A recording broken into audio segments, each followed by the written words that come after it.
So just to summarize, I think last 2 days we had a lot of very intense talks, and on thermal management. Of course, most of the talks were related to electronics cooling. I mean, you can see most of us probably are working in that area, and probably that is one of the important areas that people will be interested to continue to work as well in the near future, because given the challenges of high heat fluxes that is encountered, and therefore the thermal challenges are quite severe in that sense. And of course there are also talks on battery cooling, and we saw a couple of talks on battery cooling.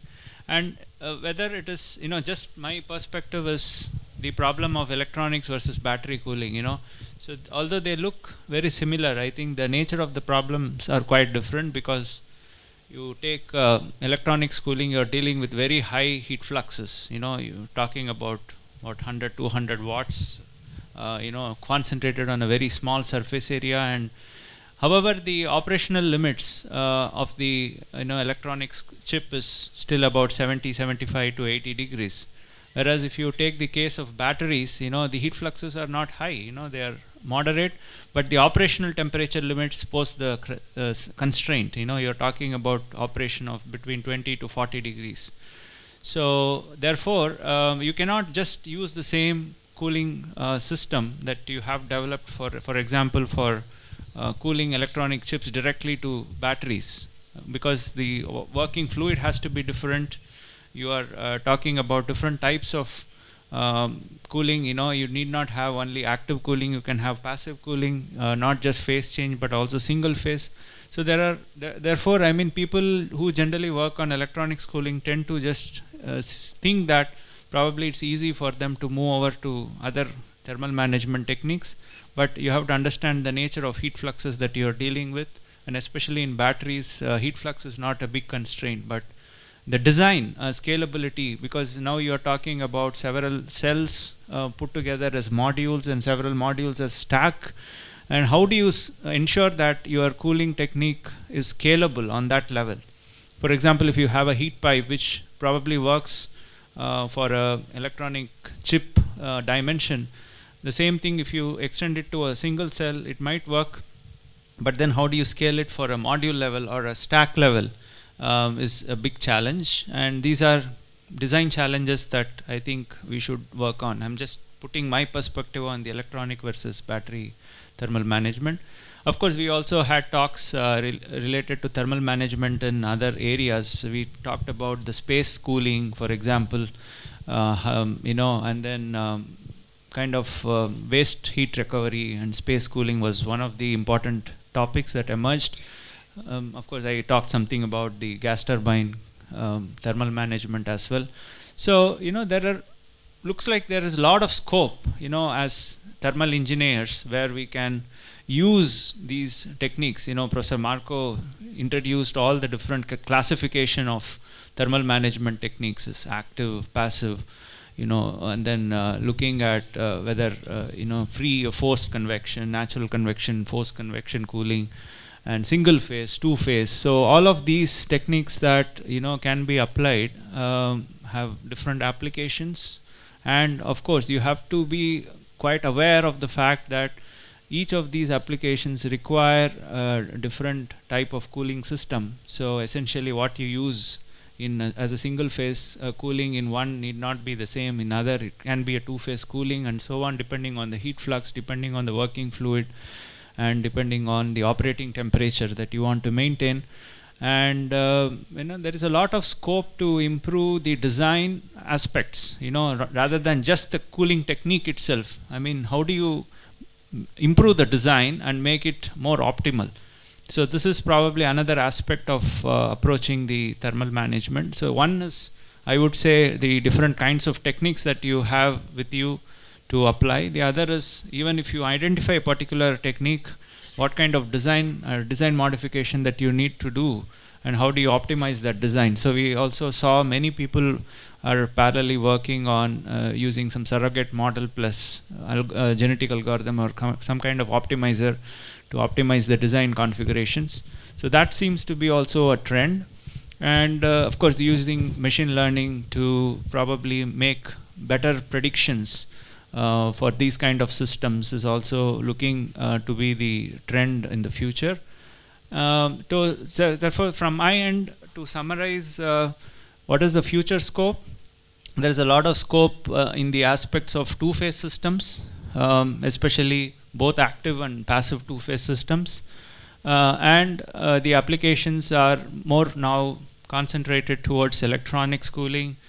Of course, battery thermal management. You also have, as Professor Marango said, it is not just battery thermal management, but in electric vehicles, you also have the electric motor, which has to be maintained. So these are some very practical scenarios where we need to focus on, and then probably look at efficient cooling designs, more compact designs that we can come out is what I would say is the thrust areas in the near future.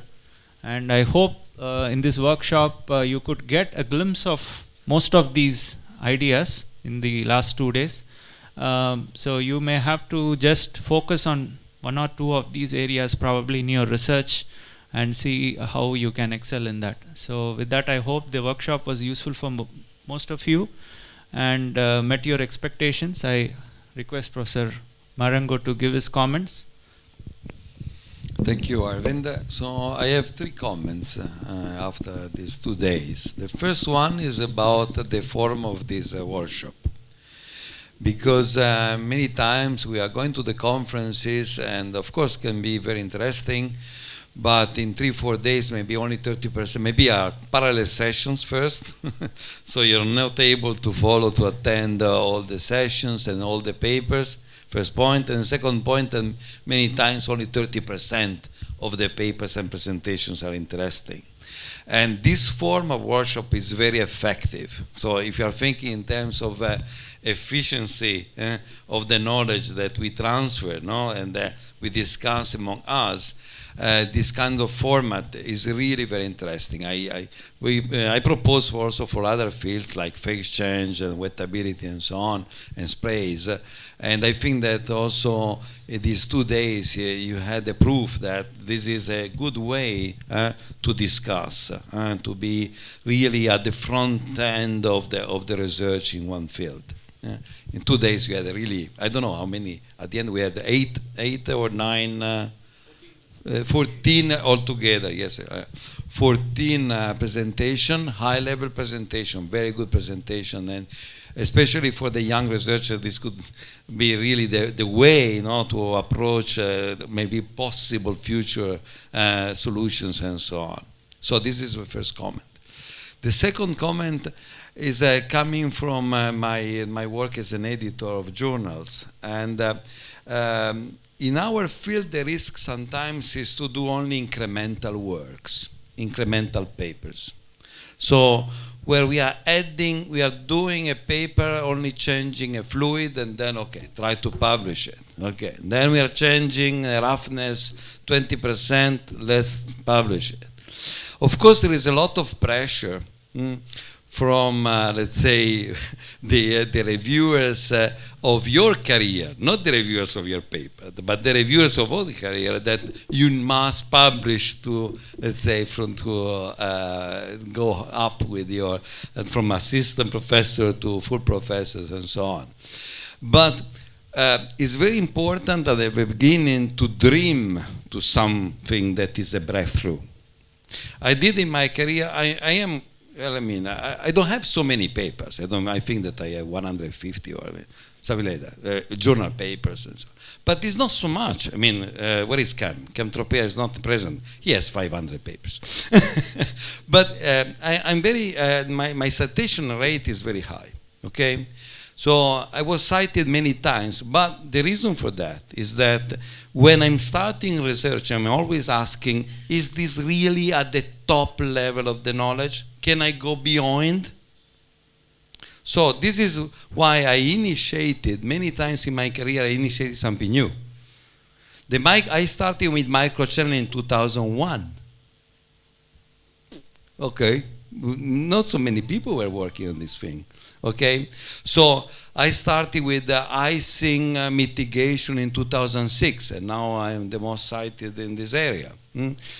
So every time, think about what is possible to be a breakthrough. So try to risk and to do something that can be very important in 10 years. Look at 10 years ahead. We are thinking about silicon, no? Silicon and then trying to etch. But then there is a problem of etching because then it's changing the electrical properties, and so on. Okay, good. But then why not to put, for example, carbon nanotubes inside? Oh, well, it's super difficult. Yes, I know. This is just the point. Okay? So think about really to have not only incremental research, but also breakthroughs. So this is important because if we are doing like a community, really we can push even our field more than now. And then my third comment is about the fact that, as you see, these 2 days was really, we had a lot of examples. I don't want now to repeat all the examples, but there is a strong need to be very multidisciplinary. Because as you saw, we are going to need someone from chemistry for the fluids. We need someone from materials for the thermal interface materials. We need someone very strong in machine learning and in computational, let's say, the data analysis. We need someone very strong in modeling and going toward the mesoscale simulations for nucleation and so on. So we need to expand let's say, our network in order that really we are going to achieve the results, let's say, passing through other knowledges, someone that knows something differently. So this is my third comment. I think that also from this point of view is very important, this kind of exchange with other disciplines. So these are my three comments at the end of this very interesting workshop, and would like again Arvind for all the work he has done. I didn't do anything. He has done, so congratulations Arvind again for this great workshop.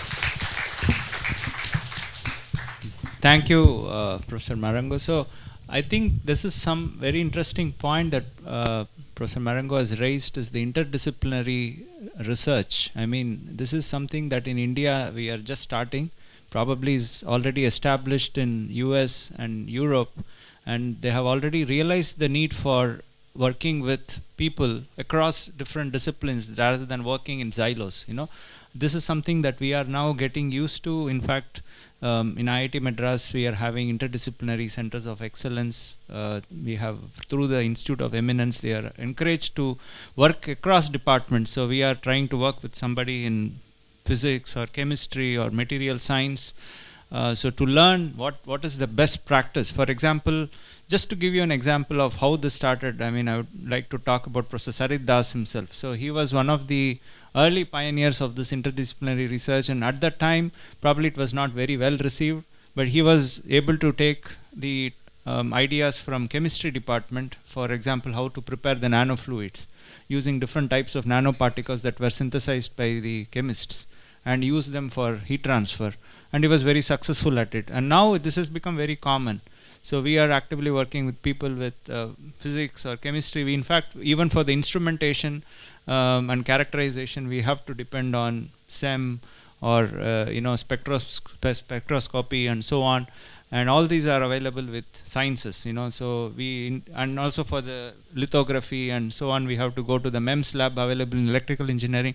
So this is actually going to be the future. We cannot identify ourselves as only mechanical engineers and just sit in my office and try to set up a lab. I have to also go and see what the other departments are doing in terms of methods or processes or instrumentation, and work together. I think this is going to be the future again, for a successful, as he said, thermal management is not just only a mechanical engineering problem. So it is going to cut across all disciplines and across. Yesterday, I think the person from Intel also emphasize the same thing. I think it's not just electrical engineers learning something on heat transfer, but thermal engineers also should learn some electrical engineering. So this is very important. So with that, I think we conclude this workshop, and I'm sure all of you are eagerly waiting for your certificates before leaving. And yeah, yeah, sure. Professor Marango has told that listening is very tough. So total we have heard around 15 talks.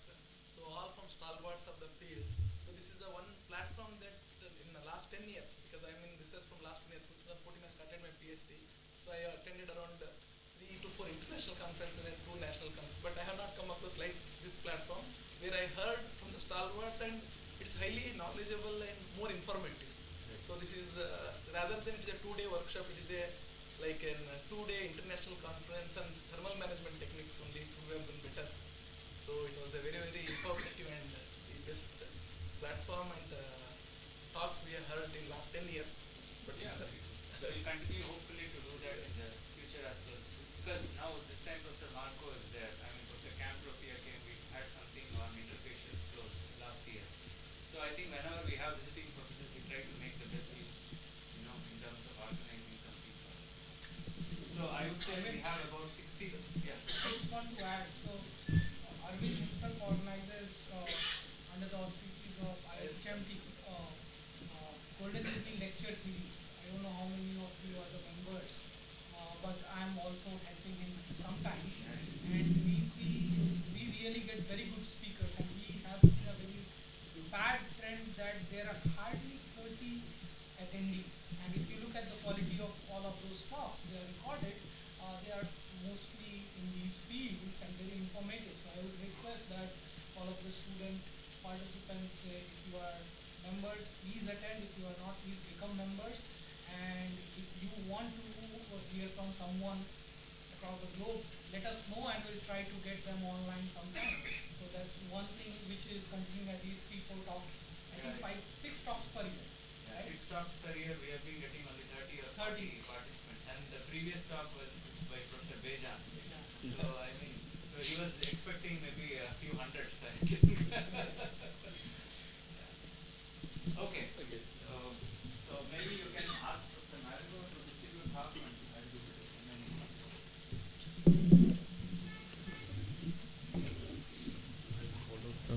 Are you going to call all of them? Oh my. Yeah, I think he will just call so that they can get a photo or something. We are going to finish. Okay. I feel the Ashok Kumar. But really, like that? We will talk. Okay, so. No. Let's go like that, but very fast. Saddam Hussein Ramasamy. Rohit Kumar. Chandrapal Singh Rajput. Sorry for the pronunciation, though. You're pronouncing it very well. Okay. Kaushik Senapati. Ankit Singla.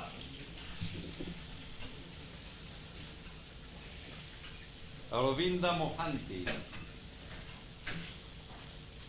Dr. Vipul Mangalgai Patel. I told you that your name was difficult. Amita, you. Hemant Kumar. Jawhar Prakash. I have only G2J.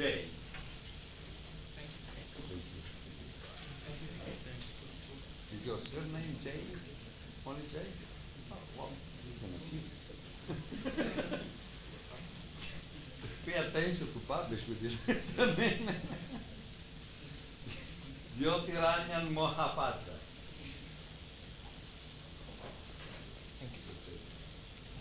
Kasavaihula Nagavavista. Very difficult name. Mani, but I pronounce it most difficult. Manikandam P.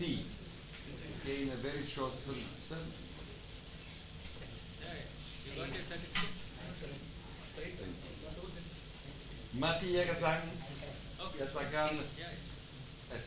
That is what it is. Motiur Rahman.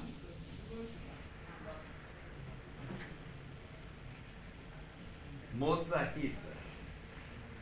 Mozahid. Monu Kumar.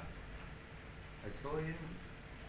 He's a spray cool in the I already sent 3-4 emails to him. Yes.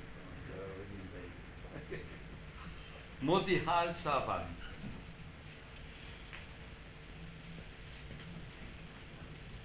Rajesh Chudari.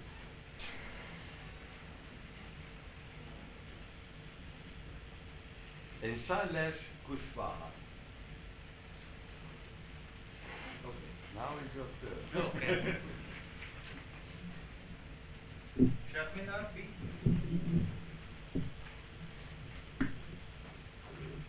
Saundarya K.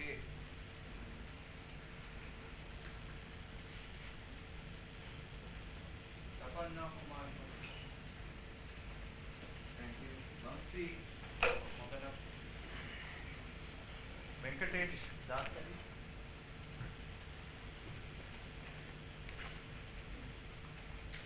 Vishnu Vishwanath. Dr. B. Girinath.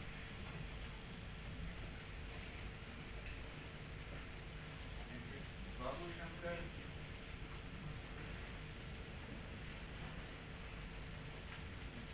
Anand Joshi.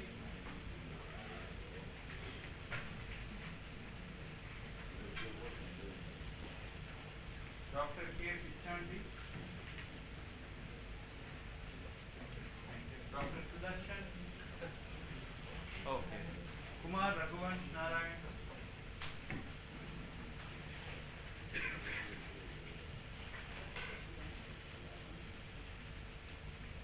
Mohammed Swaka.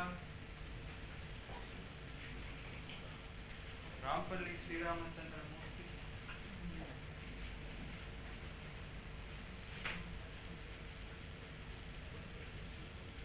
Saravana Raj.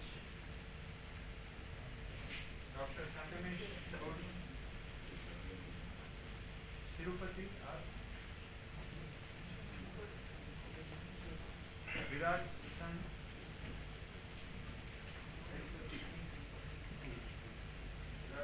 VVS Murthy.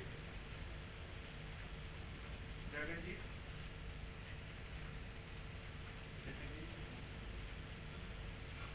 Sayan Majumdar.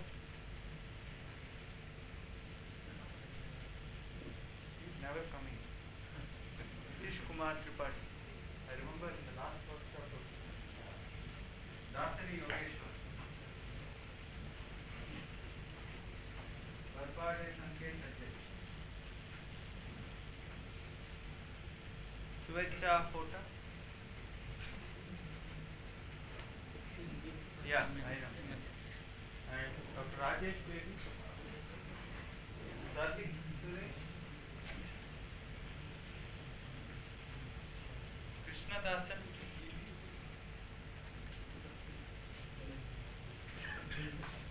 Hakim Nias. Dr. Hakim. Avinash Upadhyay. Nishant Shah. Vainav Sundar. And Nilojendu Banerjee. Yeah.